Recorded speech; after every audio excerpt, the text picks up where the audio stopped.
बारामतीच्या राजकारणात सध्या एक मोठी आणि महत्त्वाची घडामोड समोर येतेय। पोटनिवडणुकीच्या पार्श्वभूमीवर आता काँग्रेसने देखील लढत देण्याचा निर्णय घेतल्याची चर्चा रंगली आहे। मात्र या सगळ्या घडामोडींमध्ये एक वेगळाच सूर ऐकायला मिळतोय, तो म्हणजे ज्येष्ठ नेते शरद पवार यांचा। तर नेमकं शरद पवार माध्यमांशी बोलताना काय म्हणालेत हे बघूयात। साहेब, आज पोटनिवडणूक शेवटच्या दिवस बिनविरोध होण्यासाठी काय वाटतं?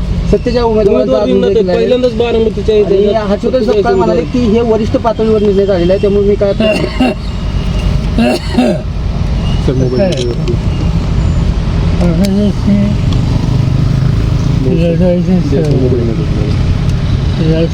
सर माझा आम्ही काही त्यांना सांगू शकत नाही। चालू कर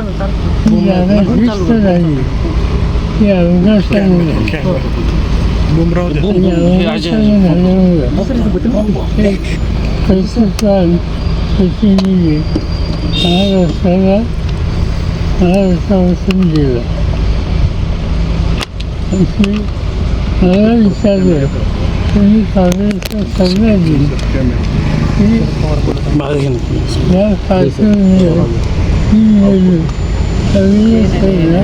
योग्य हा निर्णय आमचा सल्ला। तर पवारांनी स्पष्टपणे सांगितलंय की काँग्रेस हा एक राष्ट्रीय पक्ष आहे, त्यामुळे त्यांना काय करायचं हे सांगण्याचा अधिकार कुणालाच नाही। पण ही जागा अपघाताने रिक्त झाली असून महाराष्ट्राने एक कर्तृत्ववान प्रतिनिधी गमावला आहे, ही भावना त्यांनी व्यक्त केली। जर विचारलं गेलं तर काँग्रेसला सल्ला देईल आणि ही निवडणूक बिनविरोध होणं अधिक योग्य ठरेल असंही त्यांनी नमूद केलंय। मात्र अंतिम निर्णय हा काँग्रेसचाच असेल असंही शरद पवार यांनी स्पष्ट केलंय। बाकी तुम्ही शरद पवार यांच्या मताशी सहमत आहात का हे कमेंटमध्ये नक्की सांगा आणि अशाच पोटनिवडणुकीच्या नवनवीन अपडेटसाठी आपल्या .com महाराष्ट्राच्या पेजला फॉलो करा आणि यूट्यूबवर पाहत असाल तर सबस्क्राईब करायला विसरू नका।